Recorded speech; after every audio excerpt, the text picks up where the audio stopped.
Back to the Sports Call, everyone. Bob Pompeani with you until 11 o'clock at 412-575-2600. Or tweet me at KDPomp. Kevin Davis says, instead of trying to talk, Bob, why don't you just take tweets and put the exchange up on the screen? I wish I could do that, Kevin. That would be a lot easier. But, hey, you got to tough it out, and that's what I'm doing here tonight. We got Howie in Vanport. Hey, Howie, how are you?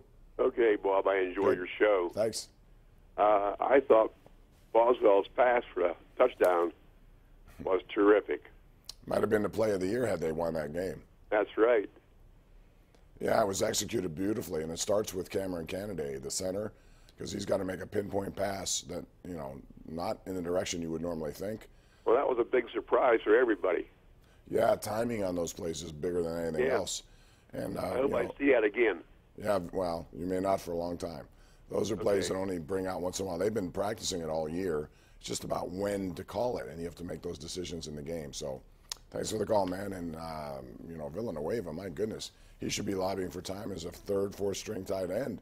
He's got good hands. He showed that in Army, and now he's got a touchdown pass to show for it as well. Let's go to Bryant in Braddock. Hey, Bryant, how are you? Hey, Bob. Hey, do you need any halls down there, man, or what? I got everything, man. But all right. It's going to just run its course, I think. Thanks. Yeah, it's just going to have to. I got chicken noodle soup if you need it.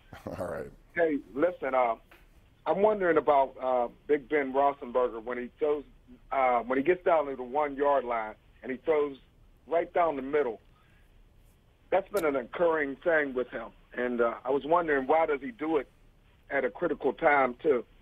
Well, I asked Tomlin about that today in our show we taped before his press conference, and he said they have run-pass option plays that gives him lots of options, and he makes choices, as he did last week in the Jacksonville game, which resulted in a touchdown.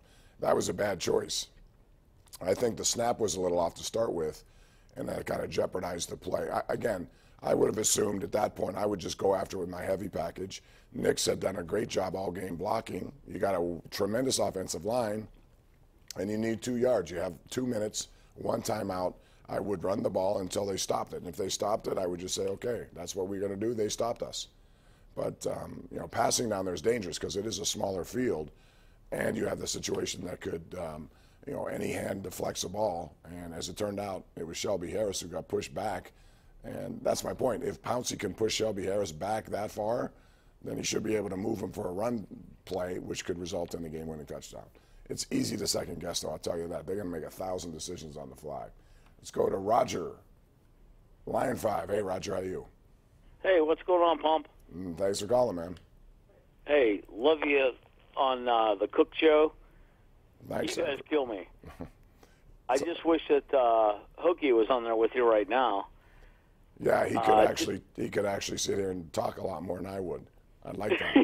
He could, yeah. We like to mix it up, Hookie and I. Help me understand how that touchdown, or it was going to be a touchdown when Grimble dropped the ball. Why does that happen? Why does what happen? Why does the call go as a touchback? What is the rule on that? The rule is, I don't understand. If you fumble it out of the end zone, it goes into the end zone and out of the end zone, you lose possession. That's a rule that's been on the books for many, many years. Mike Tomlin was asked about it today at his press conference. He said, it's punitive, yes, but it's been that way, and it puts the emphasis on ball security. That's why I thought, Grimble would have been better off, instead of trying to blow somebody up, just get the ball across the goal line and make a step to the right. He had the advantage running. He controls where he's going. The defender doesn't know where he's going. But that's the rule. I mean, it's just pretty basic. I, by the way, think it's too punitive. I would change it. Let's go to Jim in Altoona. Jim, how are you? Very well, thank you. Good. Sound like I'm better than you are. It'll get better. Okay, what's Roethlisberger make compared to Connor? $20 million compared to $400,000? What does that have to do with it? Well, every week, every time Connor has a fumble all year, that's all you guys talk about till the next ball game. Roethlisberger probably averages 2 to 3 interceptions game, and nothing said about it. We talk about it all the time. It was a bad pass. It shouldn't have happened, but I'm talking about 2 or 3 interceptions a game. He doesn't have 2 or 3 interceptions a game. He had 5 in the one game earlier. He had 2 this past game. There are games he goes with nothing. He's had a perfect passer game against Carolina. He didn't throw anything but completions and touchdowns. So, well, I mean, compared to what Connor makes, it has nothing to do with that. That's the play that they called, and that's just the way it is. It was a bad decision on Ben's part. He'll be the first to tell you that. But again, money has nothing to do with it. You're in the game. You make a play if you have to make the play. And I just would have preferred running full heavy package right at Denver and tell them, we're coming, you stop us. And if you do, you win the game. If we score, we win the game. Let's go to Clint in Altoona. Hey, Clint. Hey, thanks for taking my call. Yes, sir. Yeah, real quick, I hope Pitt hangs on and wins. Because Penn State had a big win tonight, too, at home. Yes. Against Virginia Tech. But real quick, I know Stan Savran, a great guy and commentator. He mentioned years ago, and the same thing, people, squawking about the game the Steelers probably should have won against Denver. But he said during the season, especially the football season, where there's not that many games and it goes by, that people should start not worrying about that because it shakes out in the end. Because there's games that really your team won that they could have lost. I mean, they should have lost to Jacksonville. Absolutely.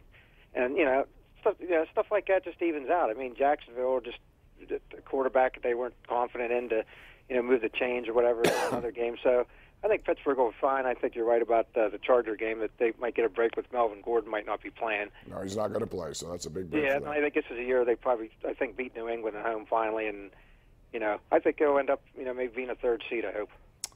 Well, I want to see a second seed that comes with a bye week, and I'll always take a bye week and some rest. Thanks for the call, man. Appreciate it. We're due for a break. We'll take it right now on Pittsburgh CW.